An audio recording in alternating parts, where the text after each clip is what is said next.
Hello, my name is Jesse Pittman and welcome to my presentation. Today I will be exploring how games-based pedagogy can be used to promote inclusivity at Coffs Harbour High School in New South Wales. Using Scenario 2 as my context, I will first analyse the school setting, then select an appropriate pedagogy, choose a game and explain its transferability, propose inclusive modifications, and finally outline an assessment method aligned with curriculum outcomes. Coffs Harbour High School sits on Goomanga country and has one of the most diverse populations in regional New South Wales. Almost 1 in 10 students identify as Aboriginal or Torres Strait Islander, and many are supported by cultural initiatives such as the Ndara Aboriginal Consultative Committee. Around 19% of students come from a language background other than English, and a large proportion are recent refugees, meaning literacy and communication can be a challenge in PDHB contexts. Importantly, 70% of families are low income, which affects access to equipment and organised sport. The community also has a large Sikh population, which shapes cultural practices around participation, modesty and gender. The school is also working to increase girls' enjoyment and involvement in PDHPE and to maintain attendance above 90%. These social and cultural factors must shape how we design inclusive and engaging games programs. So, the key considerations for teaching here at Coffs Harbour High School are socio-economic barriers, the cultural and linguistic diversity of the cohort, embedding Indigenous perspectives, promoting gender equity, and improving attendance through engaging and inclusive experiences. So, let's look at pedagogy. The pedagogy I have chosen is Teaching Games for Understanding, or TGFU. TGFU is student-centred, inquiry-based and focuses on tactical awareness and decision-making rather than rote drills. In practice, students learn by playing modified games first, then reflecting and refining their skills. Teaching Games for Understanding is particularly powerful for a diverse cohort because it creates entry points for all ability levels, reduces the need for expensive resources and emphasises cooperation and inclusion within the class. TGFU also aligns strongly with the New South Wales PDHPE syllabus, which requires students to develop movement skills, collaborate with others, and reflect on how physical activity supports lifelong well-being. Aligning with the New South Wales PDHPE syllabus, Teaching Games for Understanding promotes a thematic approach rather than a sport-specific approach. Students develop transferable skills by playing a variety of games grouped into 4 categories.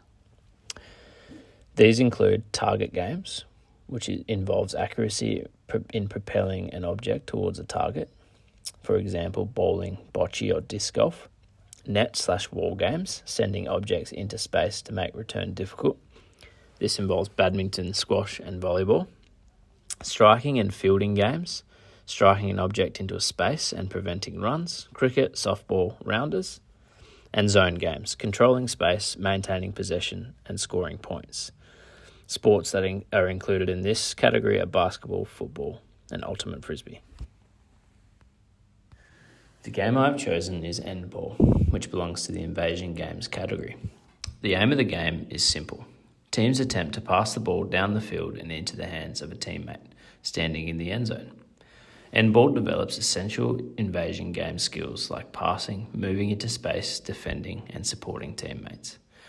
What makes Endball particularly effective is its transferability. In basketball and netball, the same spatial awareness and quick passing skills apply. In soccer and hockey, players also learn to defend their end zones and anticipate passes. Endball uses minimal equipment and can be played in different spaces, which suits Coffs Harbour High School, where socio-economic disadvantage may limit access to specialised resources. It also creates opportunities for every student to participate regardless of prior sporting experience. So, let's have a look at inclusive modifications. The first modification addresses cultural inclusion, particularly for the Sikh community. Endball can be played with soft foam balls to reduce physical contact and safety risks. Non-contact rules can also be emphasised in gameplay, which respects modest attire such as turbans or long clothing. This ensures students can participate confidently without compromising cultural safety. The second modification addresses gender equity.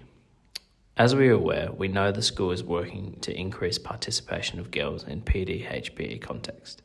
To support this, mixed gender teams can be used, but rules require equal passes between boys and girls before scoring. This encourages collaboration and shared responsibility. Additionally, rotating leadership roles so girls also act as captains or game leaders promotes confidence and visibility in physical activity. The third modification addresses students with language barriers, especially those from refugee backgrounds. Teachers can rely on visual demonstrations and modelling instead of lengthy verbal instructions.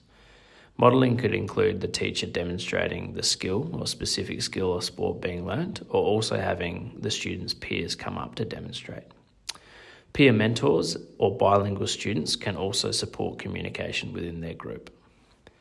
Simplified rules and consistent repetition will ensure that every student, regardless of English ability, can access the learning experience and feel included. Now let's look at assessment.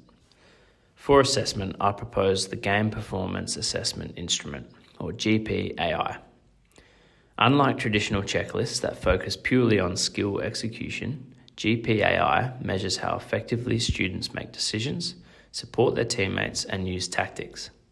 This aligns perfectly with teaching games for understanding, which values thinking and participation over isolated technical skills.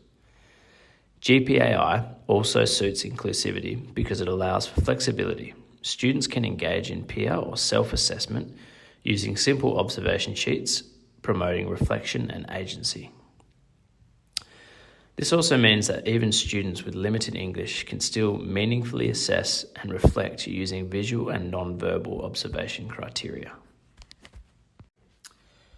In conclusion, by using teaching games for understanding and a simple yet powerful game like N-Ball, Coffs Harbour High School students can develop transferable invasion game skills while enjoying a safe and inclusive environment.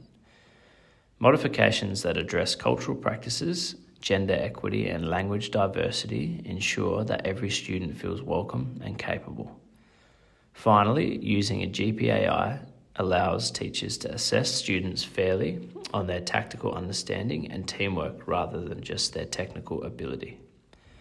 This approach meets New South Wales PD/HP syllabus requirements and promotes lifelong participation in physical activity for a diverse and vibrant student community.